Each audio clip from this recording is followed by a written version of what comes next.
আসসালামু আলাইকুম, কি অবস্থা ইব্রান? আশা করি সবাই ভালো আছে। আলহামদুলিল্লাহ, আমি তোমাদের সাইমা আপু, আমিও ভালো আছি।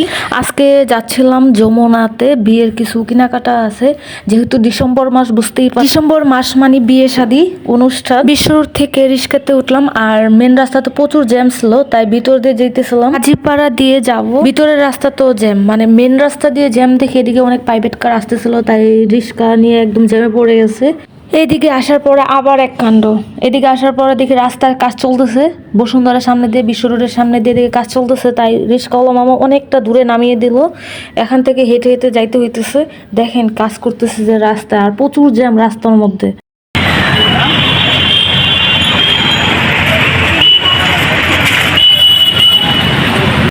এই তো এখন যমুনা গেটে ঢুকে পড়লাম। যমুনা গেটে ঢুকতেই দেখি লম্বা একটা লাইন। আমি ভাবতেছিলাম এটা কিসের লাইন, তারপর সামনে যে জিজ্ঞেস করে দেখি যে এটা নাকি ফিঙ্গারপ্রিন্টের জন্য লাইনটে দাঁড়ানো। প্রায় 300-400 মানুষ হবে এখানে দাঁড়িয়ে আছে। আমরা বাংলাদেশের মানুষ সত্যি অগোছালো, মানে একদিনে কেন ফিঙ্গারপ্রিন্টের জন্য এতগুলা মানুষকে ডেট দিতে হবে, আর সবাই অনেক দূর থেকে আসছে। এখানে শুধু ঢাকার মানুষ না, এখানে নারায়ণগঞ্জ, গাজীপুর থেকে শুরু করে একদম বাংলাদেশের যে কোনো প্রান্তে থেকে এখানে লোক আসা।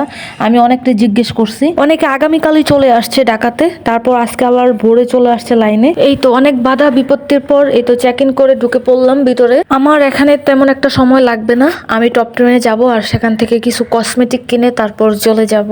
এই তো টপ 10-এ চলে আসলাম, এখন ভিতরে যাব। আর একটা আপুর সাথে আমার খুবই পরিচিত, ওই আপুর কাছে যাব, তারপর কিছু কেনাকাটা করব। এই তো আমার কসমেটিক ডান, কেনা হয়ে গেছে, এখন প্রে করেই চলে যাব।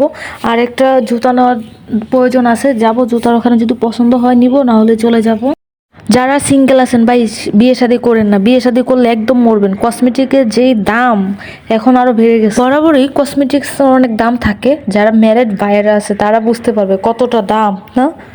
আমাদের কি, আমাদের হাজব্যান্ড টাকা দেয়, আমরা কিনি। কিছুটা কম থাকলে হয়তো আরো কিছু কিছু নিতে পারতাম।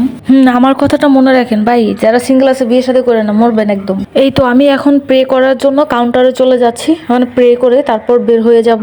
আর আমি আসছি এখানে 40 মিনিটের মতো হয়েছে, আমার তেমন একটা সময় লাগেনি। এই তো আমি প্রে করার জন্য চলে আসলাম কাউন্টারে। প্রে করার ভাইয়াটা খুবই ভালো ছিল। আমি এর মধ্যে একটা ক্যাচালের মধ্যে পড়ে গেছি। আমার যে ডেবিট কার্ড ছিল, ডেবিট কার্ডের পিন নাম্বার আমি ভুলে গেছি। তারপর আমি আবার আমার ফোন থেকে দেখে নিয়েছি, তারপর ভাইয়াকে বললাম। ভাইয়া বলতেছে নো প্রবলেম, আপনি আপনি মনে করেন, ট্রাই করেন। টোটাল প্রে দেখার পর তারপর ভাইয়া আবার রিসিটের সাথে মিলিয়ে মিলিয়ে গুনে গুনে আমাকে দিচ্ছিল যে সবকিছু ঠিক আছে কিনা। আলহামদুলিল্লাহ, আমার কসমেটিক কেনা ডান। এখন আমি চলে যাব জুতা দেখার জন্য। জাস্ট 5টা আইটেম আমি নিয়েছি, আর 5টা আইটেমের দাম শুনে আপনাদের মাথা চক্কর করবে। আমাদের মতো যারা মিডল ফ্যামিলিতে আছে, আমাদের জন্য তো এটা হাই। এই তো জুতা নেওয়ার জন্য চলে আসলাম। এই সাদাটা আমার কাছে পছন্দ হয়েছিল, এই যে হোয়াইট কালার, যেটা মানে হোয়াইট কালার জুতোই নিতে চাইছিলাম, বাট দেখেছি যেটা পছন্দ হয়েছে ওইটার সাইজ মিলেনি। এখানে 50% ডিসকাউন্ট ছিল, ভাবছিলাম যে একটা জুতা নেওয়া যাবে ভালোর মধ্যে, 50% ডিসকাউন্ট যেহেতু চলতেছে। বাট কি করার, কপালে নাই, যেটা পছন্দ হয়েছে ওইটার কালার মিলে নাই, এই জন্য নেওয়া হলো না। আর আমাকে 2 ঘন্টা সময় দেওয়া হয়েছে যাওয়া আসা এবং কেনাকাটা, তাই টাইমের মধ্যে বাসায় যেতে হবে, এই জন্য চলে যাচ্ছি। আজকে আর কিছুই নিব না। বাহিরে এসে দেখি ঠান্ডা পড়ে গেছে, আর আমি এখনই চলে যাব, আর কোথাও দেরি করব না। এই তো সবাই যদি ভিডিওটা ভালো লেগে থাকে অবশ্যই লাইক, কমেন্ট এন্ড শেয়ার। আল্লাহ হাফেজ।